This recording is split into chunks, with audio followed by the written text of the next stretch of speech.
Salut à tous, c'est Pank de la chaîne, bienvenue sur cette vidéo qui aujourd'hui va parler engagement et va parler un petit peu de la COP. J'imagine que vous avez un petit peu entendu parler de cette réunion internationale où les chefs d'État font des tas de promesses pour améliorer différents éléments afin que la planète se dégrade moins rapidement. Officiellement, qu'on arrive à protéger la planète, chose qui, jusqu'à présent, n'a pas du tout été fait. Pourtant, des COP, c'est pas la première, et ça fait un paquet de temps, quand on entend certains anciens ministres en parler, que toutes ces promesses, ces engagements n'amènent à rien. Et je trouve ça particulièrement intéressant dans une société où l'engagement est quelque chose de très complexe. Si on reprend d'un point de vue psycho, on se rend compte que beaucoup de personnes ont du mal dans l'engagement vis-à-vis d'eux-mêmes, vis-à-vis des autres, vis-à-vis d'une entreprise, vis-à-vis d'une croyance, d'une idée, d'un concept, quel qu'il soit. L'engagement, ce moment où on va, et on reprend une logique que je vous ai partagée pendant le live, où on va tendre à être congruent par rapport à un objectif, ou par rapport à une personne, ou par rapport à une idée, et une promesse, parce que c'est quand même des promesses, dire on ne va pas dépasser 1,5 degré d'ici 2050, ça a déjà été prouvé que c'est quasiment impossible là où on en est aujourd'hui. Donc c'est quasiment sûr qu'on va dépasser cette température-là. Pourtant, les mecs s'engagent sur des choses qu'ils n'ont pas fait par le passé, et donc qu'ils ne feront pas dans le futur. Sauf que maintenant, les possibilités sont complètement limitées, voire impossibles. Et on a la même problématique, nous, dans nos cheminements. Je reviens sur ces notions de self-idéalisé et d'idéalisation qu'on a. On adore se vendre des choses à se dire « t'inquiète ». T'inquiète, pas de problème. Je me suis engagé vis-à-vis de moi-même d'arrêter de fumer à tel moment, de reprendre le sport à tel moment, de perdre tant de kilos à tel moment, de partir de ma boîte à tel moment, etc. Il y a toujours cette notion-là. Je te le promets, j'en suis sûr, c'est certain.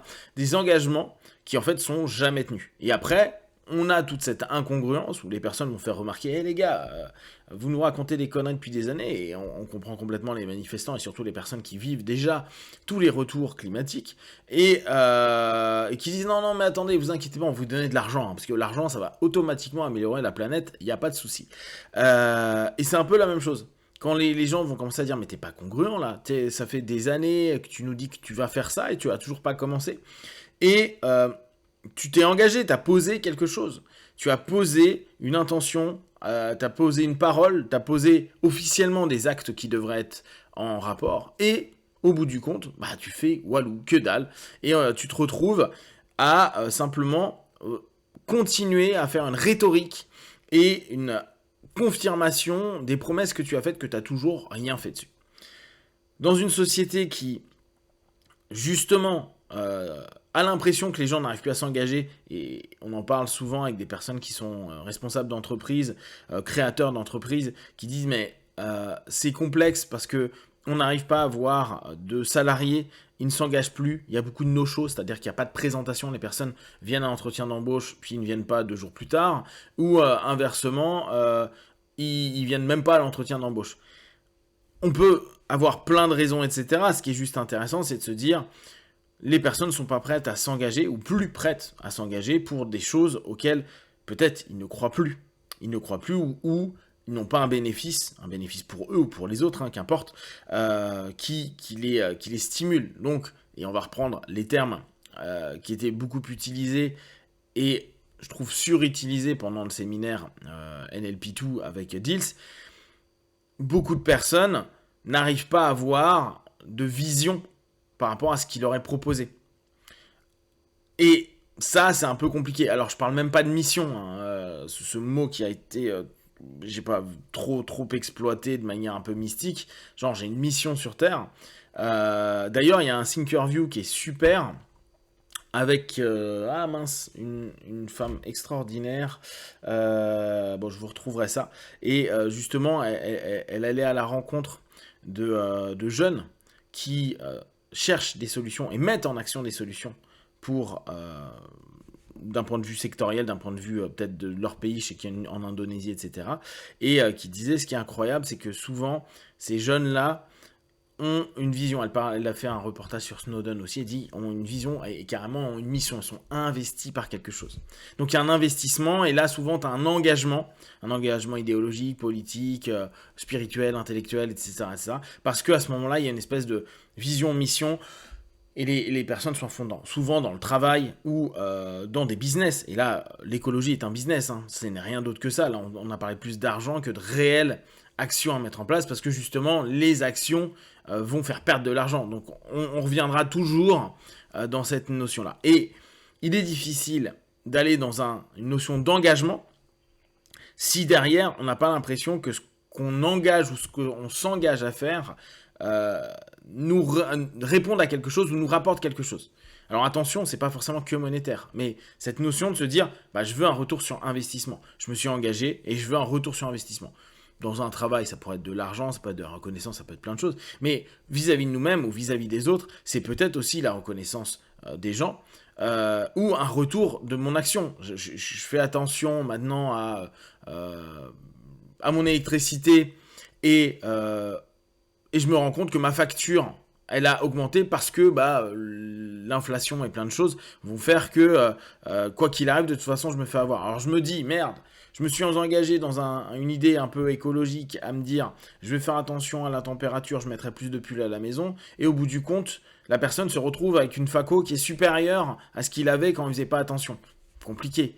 L'engagement peut très rapidement se fissurer, voire le désengagement va se mettre en place.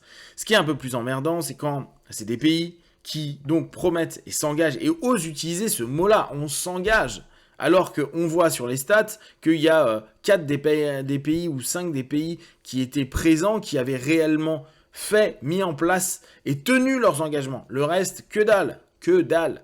Et ils utilisent un mot comme ça, mais normal. Donc après, on s'étonne à se dire, attends, l'exemplarité que devraient montrer des États pour le monde, en plus là ce coup-ci, c'est pas pour que la gueule du pays, pour le monde, pour les autres, donc une espèce d'humanisme quand même, on s'aperçoit qu'ils s'en foutent complètement. Donc les personnes les plus puissantes, les mannes économiques, l'ensemble des éléments, parlent d'engagement, mais au bout du compte, ne les tiennent pas. Comment vous voulez qu'après, des personnes qui lisent ça, observent ça, étudient ça, eux-mêmes s'engagent ou puissent croire à leurs engagements, hormis, clairement, quand ils se sentent investis d'une mission, ou quand ils se sentent dans une vision qui répond à un ensemble de critères qui leur est juste. Alors là encore, tout le monde ne sera jamais d'accord à ce niveau-là, ce qui est logique, parce que personne n'a les mêmes visions, personne ne se sent investi de la même chose. C'est pour ça qu'il y a des groupes, c'est pour ça que chacun, en fait, défend son steak. Chacun s'engage à sa manière dans les choses. Et après, peuvent se désengager. Mais déjà, ce qui peut être important, et nous, en cabinet, on peut le voir, c'est un engagement des personnes. D'ailleurs, c'est intéressant parce que nous, on l'a moins en thérapie, mais il y a beaucoup de coachs qui vont engager sur un nombre minimum de sessions. D'ailleurs, je dis ça, mais non, Calbanian le faisait avec son 5 Pass, où il y avait 5 sessions minimum. Maximum, parce que lui, il a tout géré en 5 fois. Mais cet engagement, il y en a plein qui ne sont pas prêts à le prendre. Alors, outre l'aspect financier, mais il n'y a pas que ça, c'est du temps, il y a toujours plein d'excuses pour dire « Ouais, mais j'ai pas pu, j'ai pas fait, excuse-moi ». Et on le voit sur plein d'éléments. Les engagements, aujourd'hui, et vous pouvez peut-être le vivre vous au quotidien, c'est avec des choses que vous organisez, via Facebook ou même dans le réel, et vous allez vous rendre compte que des gens qui ont dit que, ne viennent pas, ne sont pas disponibles, etc. Et ça, c'est hyper fréquent. L'engagement est quelque chose de complexe, surtout que maintenant, on a plein de stimulations pour se désengager, se réengager ailleurs, et qui n'est pas vraiment de l'engagement, qui est simplement de la présence à un moment donné. L'engagement emmenant quelque chose de psycho-émotionnel et de physio parfois, un ensemble vers quelque chose, et qui est quand même actif, proactif ou réactif. Si vous avez des questions et des remarques sur l'engagement, n'hésitez pas à le partager. Je ne vous ai pas parlé de couple et tout ça, mais il y a plein de choses qu'on pourrait mettre en avant. Je pourrais éventuellement refaire une autre vidéo. Et comme d'habitude, ne prenez que ce qui est bon et juste pour vous. Testez, observez, analysez, concluez. Be one. Ciao.